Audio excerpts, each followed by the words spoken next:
I don't have time for this bullshit.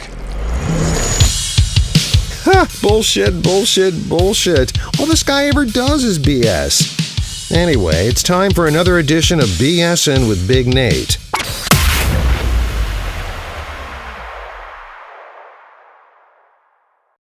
Welcome into another edition of BSing with Big Nate. So, summer officially kicked off last weekend, and it's been about a month. Decided it was time for us to do another edition of Mindy's Macabre Movie Madness. The theme, summer camp movies. We're joined, of course, by Mindy of Dying Oath and Jason, of the Jasons, because, well, if you're going to talk summer camp movies, you got to have one of the Jasons, right?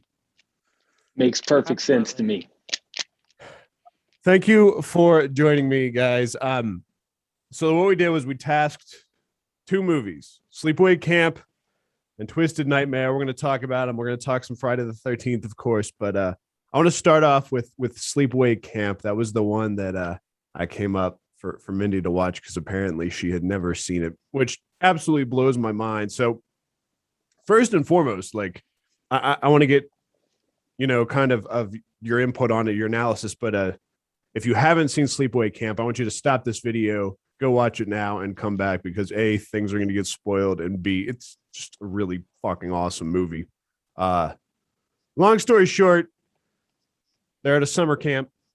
People are dying, and we'll go ahead and now that you've stepped away and watched it, traumatized girl sees her whole family die, ends up at summer camp because she's being raised by her crazy aunt and gets bullied.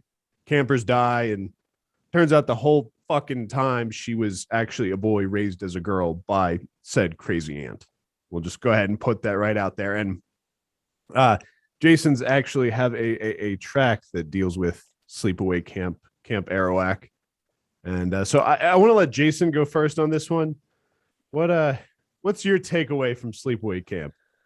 Obviously, like, it was influential enough that I wrote a song about it. Now, part of that just had to do with, it just made sense that maybe, Camp Crystal Lake is on one side, but on the other side of Camp Crystal Lake, there's Camp Arawak.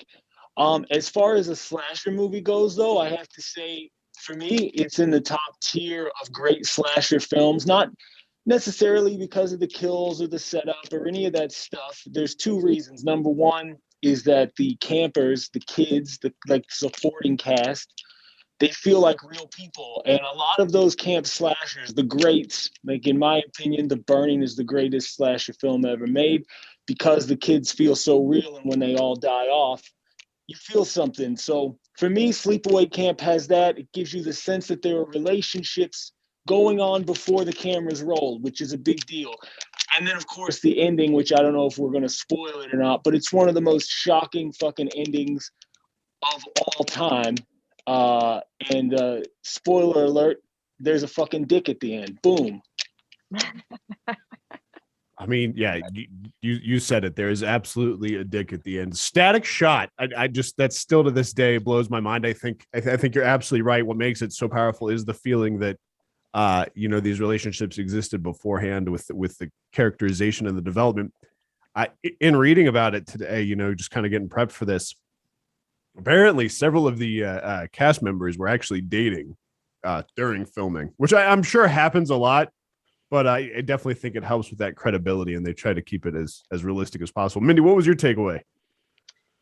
I mean, yeah, he described it quite perfectly. I think for me, like, the crazy part was, like, the entire time you just feel so sorry for this poor girl, and then at the end she's a complete monster, or he, whatever. And I'm just like, wow, okay. Yeah, the dick scene, it definitely got me.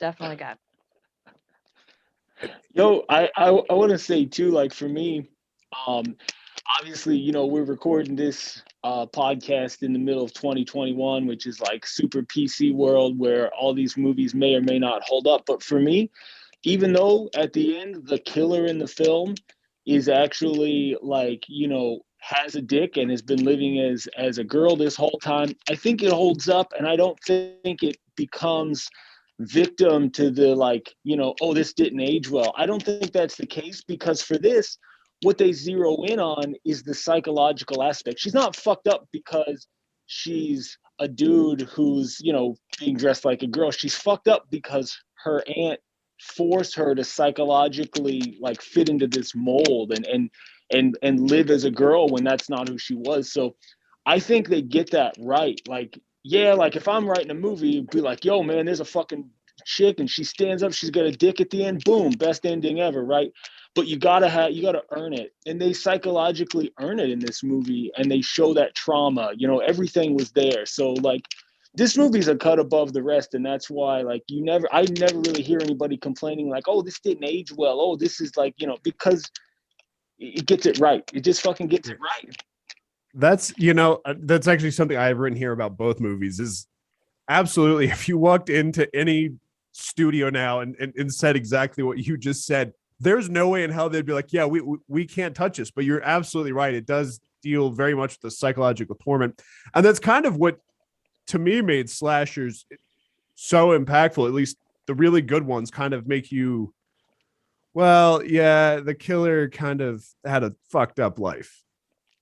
And I think it's that anti-hero aspect. I mean, of course, you didn't see it with the original Halloween necessarily, but Rob Zombie's remake really just honed in on that whole, yeah, Michael had a really fucked up childhood. And I don't know, I've always kind of been captivated by that. Plus, it's the thing where normal's hard to define, but just average people are the ones doing the killing kind of has always stuck out to me as well. Yeah. Before, you know, we got in the chat, like through text, we were all, I got to bring it up one more time, The Burning. And I think Mindy said that you had watched it too, right, Mindy? Yeah, I watched it yesterday. That's pretty awesome.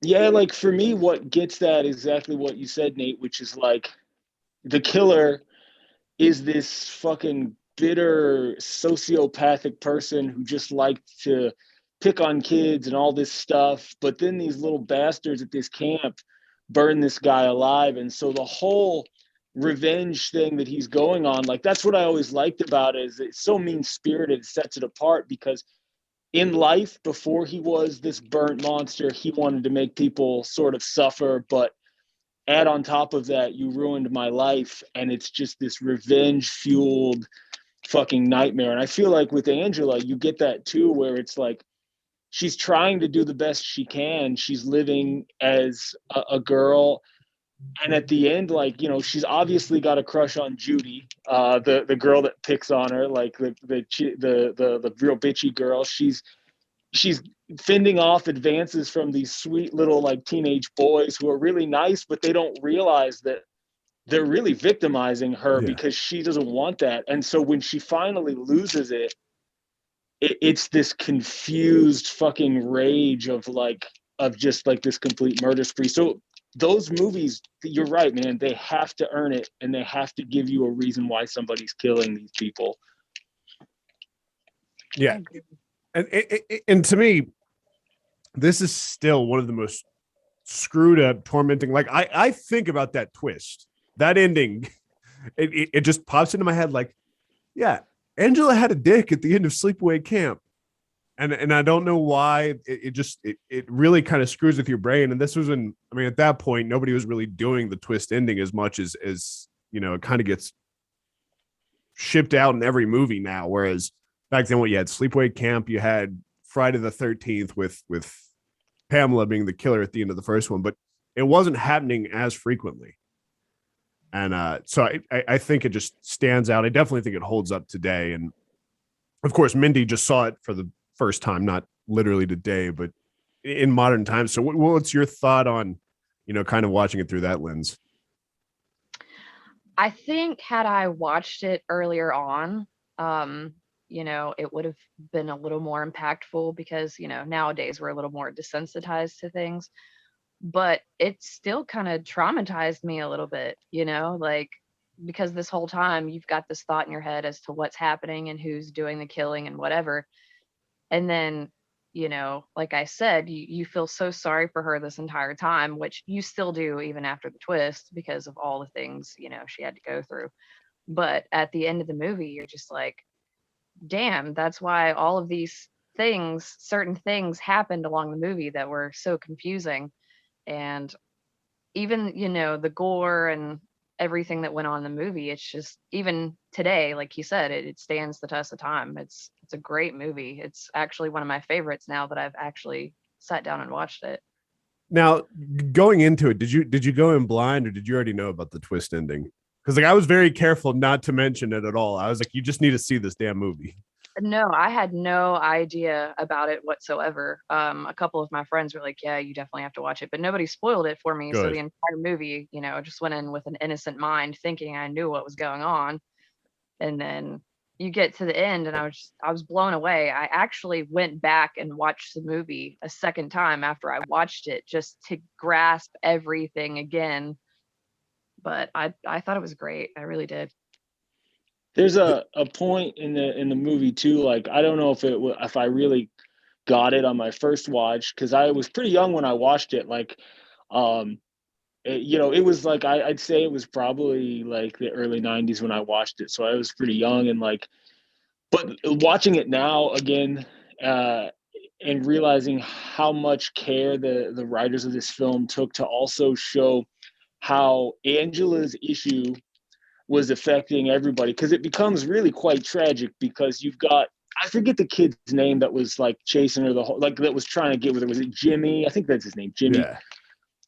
The tragedy is that, like, he really did, like, just want to, like, have a girlfriend and treat her nice, and he got his head cut off. And meanwhile, her little cousin, who knows the secret, that's the thing, like, he knows Angela's got a dick, but he's running around sort of trying to fend off all of these Yeah. people and protect her, which is kind of sweet and also tragic, because this kid in today's society would get diagnosed with like oppositional defiant disorder and sent to a fucking home Yeah. because he's beating people up and causing problems. But no, he's like, fuck, my cousin's got a dick and all these guys are hitting on her. I got to protect her. So in a way, he's like the hero of the movie, just trying to, protect his little cousin and shit. So it shows how that like psychological twisted shit like really fucks with everybody. So that's the kind of shit you don't get from most slasher movies, because most slasher movies are like tits, blood, the end, which is Sleepaway Camp 2 and 3. And that's why no one talks about them as much. They don't have that impact.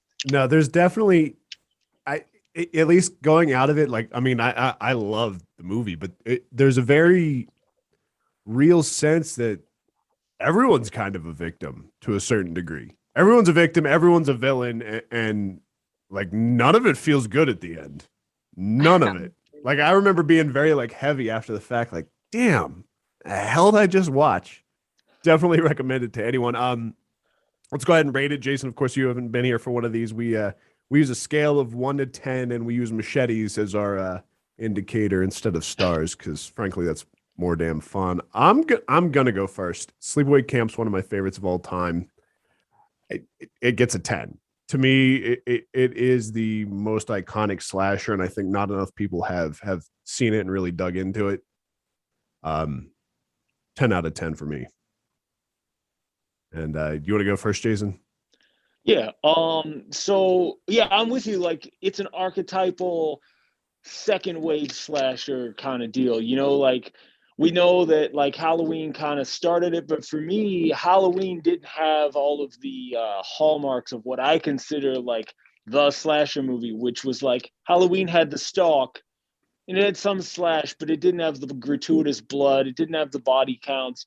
So I think Sleepaway Camp is there, like kind of building the archetype. And if it didn't have a dick at the end, it's a 6.5. It's a great movie, but I don't remember nothing.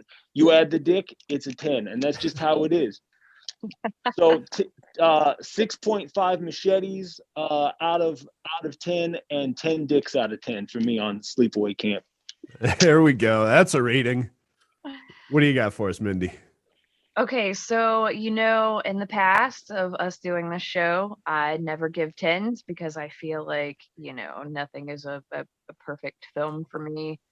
But honestly, after seeing this later on in life and seeing all the movies that I've already seen and being such a fan of slasher films, I'm actually going to give this one a 10 this time. I think that it definitely has the foundation of everything that I love in slasher films, and I was sold on it. Like, I love this movie. I really do.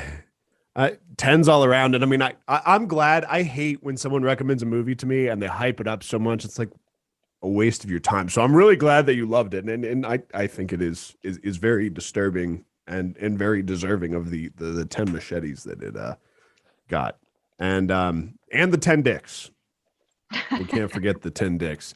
So that's going to bring us to our that 10 dick rating too often either. I don't give out the 10 dick rating hardly ever. So there we go. Hey, a couple of firsts on here. On to our next movie. One, and it was weird to me when I was trying to task Mindy with a movie. I was like, holy hell, I've seen all of these. And she actually found a movie I hadn't seen before. Twisted Nightmare. And I actually let Mindy give the a synopsis and background on this one. Again, spoiler alert, you're going to want to go watch it before we talk about it. Twisted Nightmare came out in 1989, I believe. The copyrights 1982, 1987, and 1989. So I don't know what the hell that means for the release. They were all damn confused. But you want to go ahead and give the background on Twisted Nightmare, Mindy? I mean, typical summer camp movie. Lots of killing, lots of boobs, blood, typical movie. But I really just gave it to you because I knew deep down in my heart of hearts, you probably hadn't seen it. Another one of those underrated slasher films. I mean, you were spot on.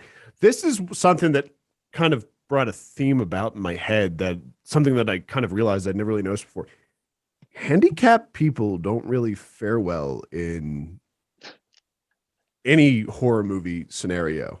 I think all the way back to like Texas Chainsaw Massacre, you've got the whiny brother in the wheelchair who's like whining the whole time. And then of course he gets chainsawed to death. Voorhees, of course, drowning. And then, I mean, it's just, it's always an interesting trend to me. And this is another one kind of, I feel like there are aspects of it that couldn't be made today. This one would have a harder time than Sleepaway Camp, I think, just because of the gratuitous absorption of the Native American culture. I feel like they just kind of threw darts at, like, they had words written on a wall and like just threw darts like, all right, we got to incorporate this like it's a fucking Mad Lib. You're right. Yeah, you're absolutely right. So, yeah, I was gonna say the same thing. I agree. It's like, I guess it warrants the title Twisted Nightmare because nothing makes sense in so many ways. Everything comes out of left field. There are so many lines that feel like I don't know why these lines were in this movie. Every scene feels like, I don't know how to explain this, but it's almost like, like, okay, so like in Sleepaway Camp, you get the feeling that there is life. When the camera's not on somebody, they're still living. That's the hallmark of a well-edited movie. In this movie, you certainly get the sense that someone went and action, and they everything turned on, and then it shut down. There's so many. It's almost more like a collection of scenes than an actual movie, but it also fucking rules. So I don't know. My boss would call it, and I think it's accurate with this one. It's like a fever dream. Like, it's definitely very, it's got that lo-fi, and I don't know how you guys watched it. I had a hard time finding it. I had to watch it on YouTube, and I kid you not, the video I watched it, anyone can find it on YouTube. Just type in Twisted Nightmare. It's literally a video camera pointed at a TV screen. So I got the full, like, the VCR tracking screen popped up, and then I got the FBI warning, which is always funny as hell to me. And man, I can't believe, like, it's probably one of those ones that's never going to be remastered, but it should. Definitely should. All right. So in comparing it to Sleepaway Camp, I do think this one's underrated. And I think there's very obviously a reason that I haven't seen it, and I'm sure a lot of people haven't seen it, is because it seems like it didn't get the promotion. It was kind of one of those, of course, 87 or 89, by that point, slashers were already, we had the established franchises kind of digging around and doing their thing. So I do think that's why. I think they weren't part of an established franchise. I think it was someone throwing cash to try and, like, get in before I mean, let's keep in mind that there were some terrible Nightmare on Elm Street movies in the 90s. Yeah. Looking at you, Dream Warriors, with Dokken on the soundtrack. Good Yo, God. fuck Dokken. Yeah. But I appreciate that it got made. I don't think we're ever going to see another movie like Twisted Nightmare. Yo, like, so one of the things about this movie, I do have to say, like, total summer camp movie, but in so many ways, it flips the summer camp slasher on its head because number one, I'm watching it for the first, like, okay, this movie was an hour and 33 minutes. It should have been 70. They spent a lot of time jacking themselves off and not filming anything. But like, so halfway through the movie, I'm going, these motherfuckers are 40. But then they go, oh, we used to come here, but then, you know, our brother died or her brother died, so we didn't come back for a long time. And I'm like, okay, cool. And then you find out, no, it was only a year since they've been out of high school. So, okay, they were old now. Then it made sense. And then they went, no, let's undo all that shit we said.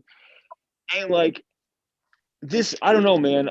As I watched this, I just made the decision that when this comes out on Blu-ray or whatever the fuck format it comes out on, I'm going to buy it because there's so many great lines that don't make any fucking sense. My very favorite is the poorly portrayed Native American Crazy Ralph of the movie. This couple's fucking in a barn, and they find a little load of kittens, and she's gonna take one, and Crazy Ralph comes up and goes, "Don't take my cats, I need them." And Yeah, like, what are you doing with these cats, man? Because that doesn't sound good.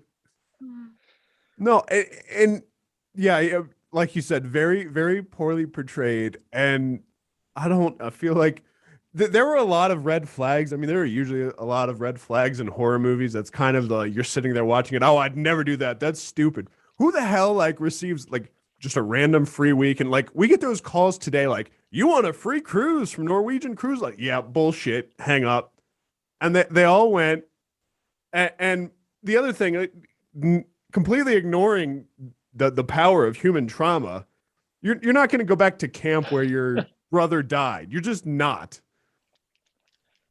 And how about this? My favorite nonsensical element was when I forget the main girl who we think is going to be the survivor girl. That's where this did some brilliant shit. Because can I say a spoiler, sort of like, Yeah. So like the survivor girl ends up being one of the killers, and the Crazy Ralph ends up fucking saving the day, which is weird. But so the main girl, like, her boyfriend has no idea that her brother died, and like, so when they finally explain to him what happened, they're retelling the story, and you see that her brother went in the barn, gets caught on fire for no reason, and he comes walking out of the barn on fire.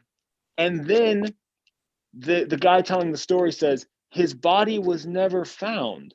It's no, we saw it. Did he run off into the forest and put the fire out and hide? Like, we know where he was. Like, so that made no sense, but they probably had a budget for a fire guy. Hey, let's fucking put that in there. Whatever. We got all this pyro laying around. Let's use it. And you know what? We need lightning bolts, because why the hell not? Yeah, I mean, it was definitely. But did he really save the day though? Because the flames kind of. I mean, there's still that Indian curse that for some reason exists. I don't. Yeah. I have a lot. There's a lot to dissect in this movie. Go watch it. I mean, seriously, you're not going to regret it. It's really fun. Don't expect Citizen Kane, but I mean, it's definitely a fun ride. It was something that you had mentioned, Jason, that you had always seen it in the video store, but you never rented it. So this was your first time as well. Now, I got to ask, because I'd never seen it in the video store. I'd never seen it because that's a poster. The poster for it's. Am I getting it mixed up with the Burning? Maybe no. It has the. Also, what the fuck is with burning in horror in slasher movies? Like, is that just the only way we can kill people? You got Freddy Krueger. Wasn't there a sleeping bag fire in one of the Voorhees movies? I think that was the 2009 remake or 6. Oh yeah, yeah. He roasts. He like hangs her over and like sets her With on fire. Yeah. not even the best sleeping bag related kill from those movies, but we'll get into that in a minute. Yeah, fire is a very major element, but spontaneous combustion is my new favorite way to utilize it. So I think at this point, you guys go watch it. We got YouTube. It's definitely on YouTube. Let's go ahead and rate this. Again, machetes. And I will let Mindy go first since this was her choice. Um, for me, I thought it was a great movie, but like you guys said, there's just so much stuff in this movie that just does not make sense. I've seen this movie a few times, and I still don't know what the hell is going on in most parts of the movie. And I think that's great. That's also a good thing. Keeps you on your toes. It's not boring. It's kind of a B movie, maybe even a C movie. I don't even know if it's good enough to even be a B movie, but it's still very entertaining. So I'm gonna give it a 7.5. All right. Fairly solid. It's a passing grade. Yeah, it's not bad. What do you got, Jason? Yeah, it's fucking hard. There were a lot of elements that I liked. There wasn't a dick at the end, so it's not getting a 10 from me. But I also wanted to ask before I give my rating, Mindy being a musician, and since we're all on the fucking musical spectrum here, did anybody notice that there is one of the coolest fucking like weird Buckethead-esque guitar themes in this movie that keeps coming back? Yeah.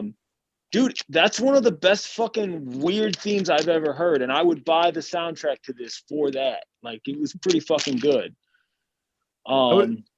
It's funny. That was most of the comments on the YouTube video that I used to watch. It were either about the guitar or they can't make movies like this anymore. Like those were the only two comments. There were like 50. So I mean that tells you how many views it has.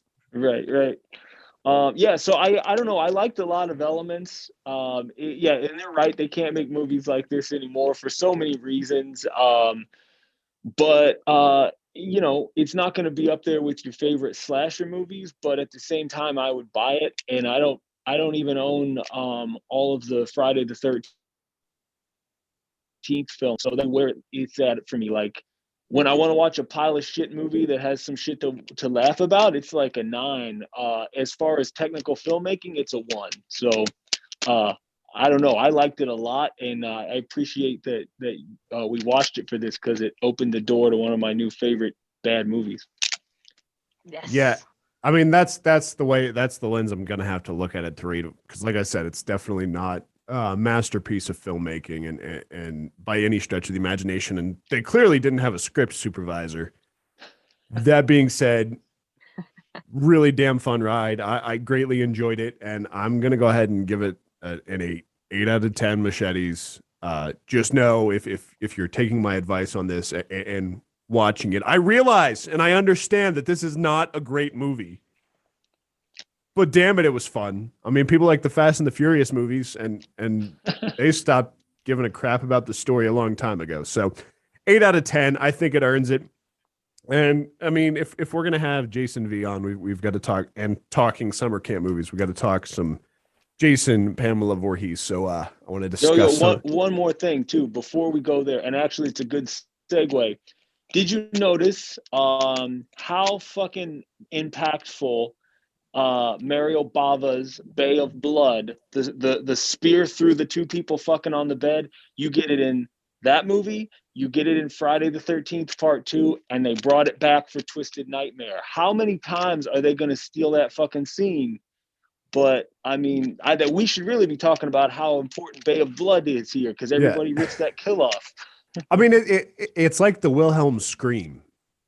Like you just see it so often. And I mean, the one that always stands out, and that it's actually in my list. I've got my top 5 Jason and Pamela Voorhees kills, and you can, if you've got some, feel free to chime in. But these are the ones, and throughout the entire franchise, that have stood out to me. Interesting little tidbit: remake didn't make it on there. X didn't make it on there. Freddy versus Jason didn't make it on there. These are all for the. I think the highest I went was Part 7. Part 7 does have a fun one, but the 5th Number 5 is when Mark's in his wheelchair in part 2 and goes down an absurd, like several flights of stairs after taking a machete to the face. And that brings back the handicapped just not faring well in slasher movies. How the hell that guy ended up at a summer camp, I have no damn idea.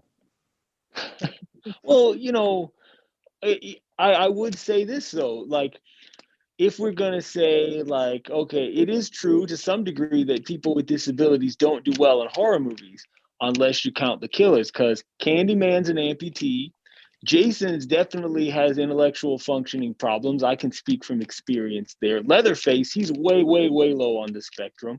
So, depending on whether or not you're one of the campers or the killer, you might be doing all right. For a person with an intellectual disability, Jason's made it through quite a few movies. So, it's inclusive. This is, I mean, that's a solid point. Number 4, and this one honestly should have been higher, but 3D is not necessarily one of my favorites from the franchise, but Shelley, the whole damn movie had it coming. And when he finally died and they didn't believe him because he'd pranked them throughout the whole damn movie and just been whiny the whole damn movie, I was so satisfied with his death. Like, it wasn't even particularly great. It's just he had to go. Would you agree? Oh yeah, I definitely agree. Yeah, Shelley was just absurd. He was a dick, and I wrote a song about this though. There is a small part of me, I don't want to look like a sissy here, but there's a small part of me that just wishes Shelley and Vera, she's an outcast, she's poor, he's a tubby dork with an afro, but if they would have just taken that little car and left, they probably could have had a good life somewhere, both of them. And so there's always a little part of me that kind of wishes Shelley and Vera would have made it out. But, he fucked up and went back, and he had to be a dickhead with his little box of gimmicks. Yeah. But yeah, there's a part of me that feels sorry for both of them. But I guess you're right. He was kind of a dickhead. Number 3, sleeping bag death in part 7. When Jason just picks the chick up in the sleeping bag and just bangs it into a tree. Because as the movies went on, the kills got progressively more ridiculous. And you'll actually see that with my number 1 favorite Jason kill of all time. But they just progressively get more and more absurd. And the whole sleeping bag smackdown has always made me laugh. And I don't know if it's that I'm just a really messed up human or just how absurd it looks. I heard a rumor, I don't know, some production notes that was supposed to be a large number of smacks into that tree, and that the ratings board hacked it up and made it 1. And I really kind of feel like 1 is all you need, because it makes it seem like, fuck, he hit it so hard that she fucking broke her neck. So I think as much as the rating board fucked, especially 7 and 8, they fucked them good. They kind of helped on that kill though, because it was pretty fucking impactful. Yeah, I didn't know that. Yeah, definitely one and done does make it stand out more. I think multiple would have been like, man, Jason's kind of weak. Yeah. I mean, I'm not confident I could lift a person in a sleeping bag and kill him in 1, but at least 2. Right.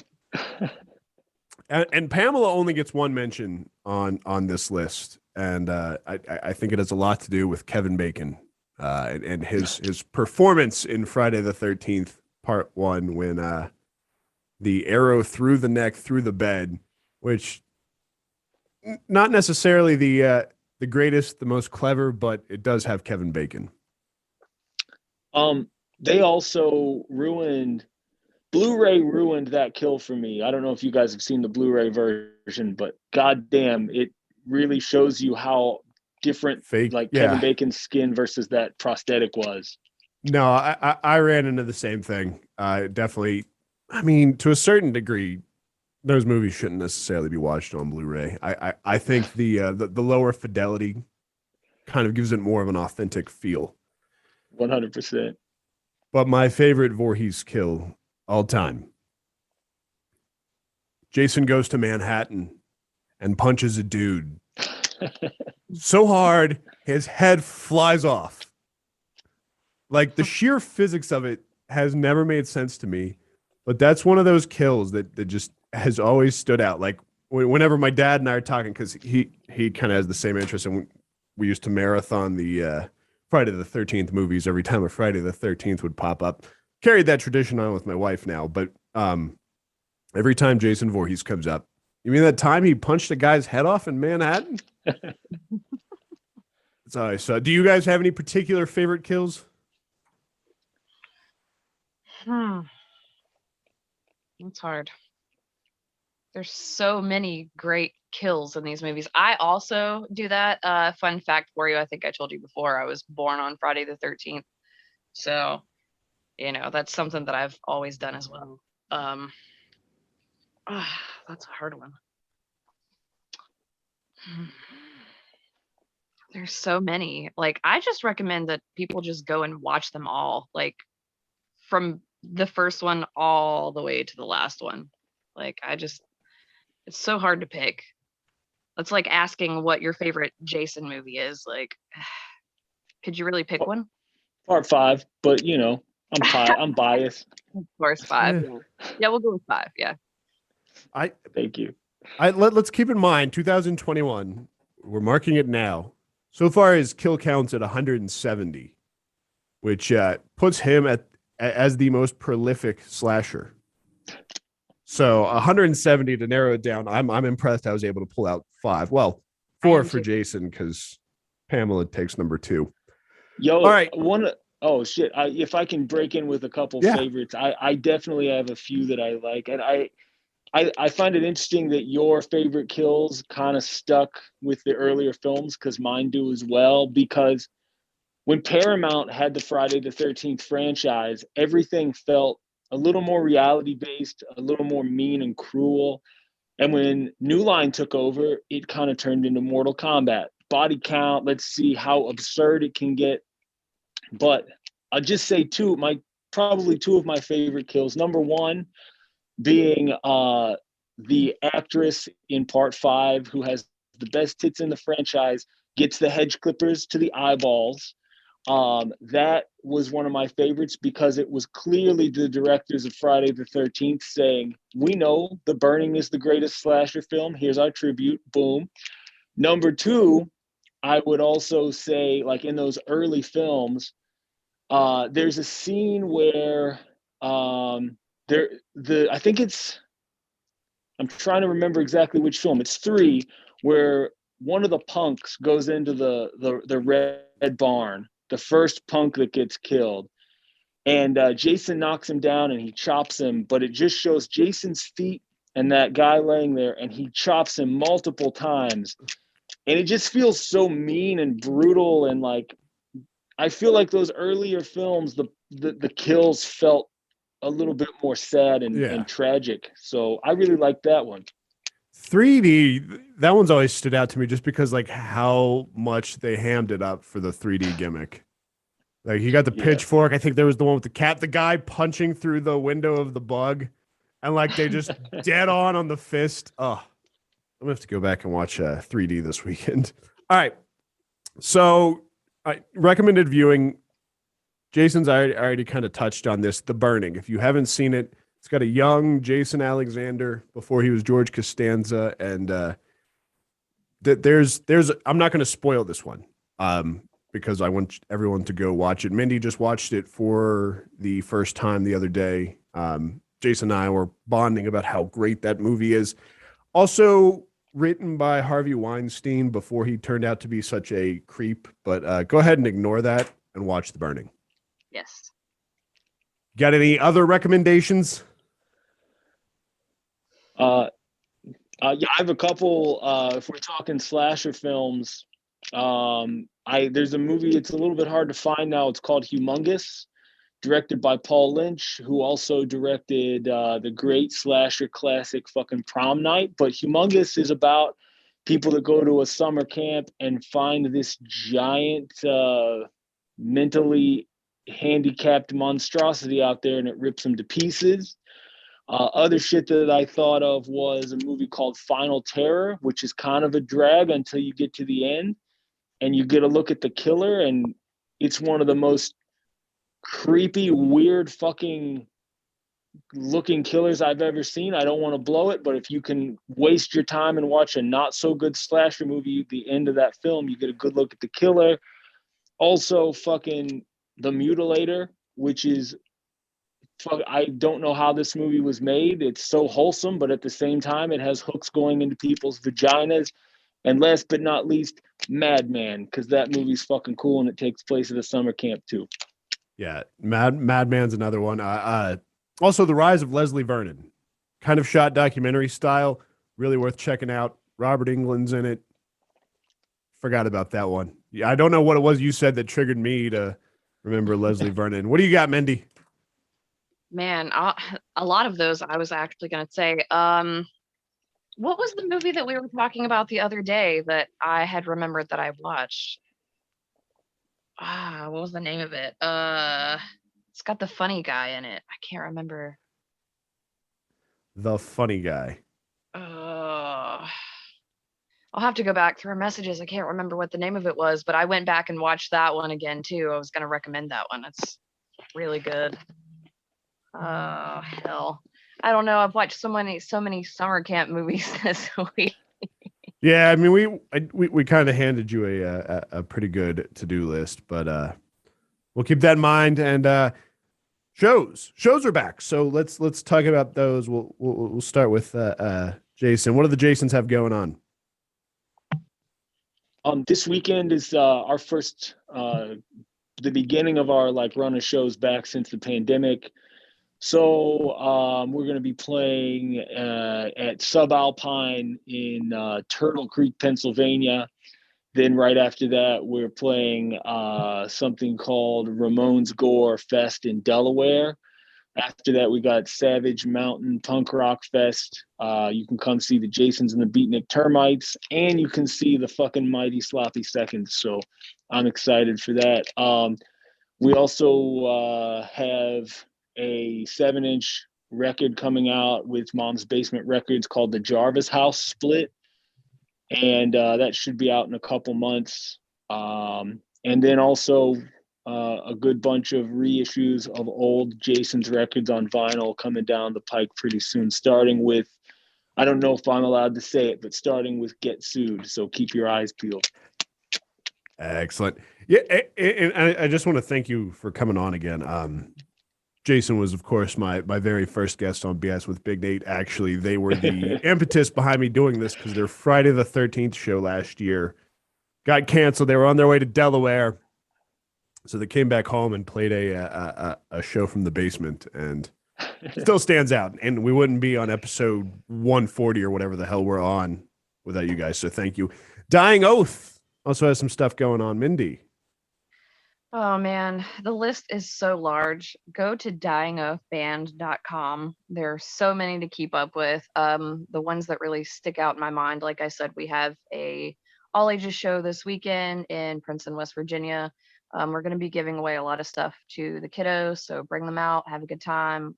We've got free earplugs for them so they can enjoy me screaming without me killing their ears.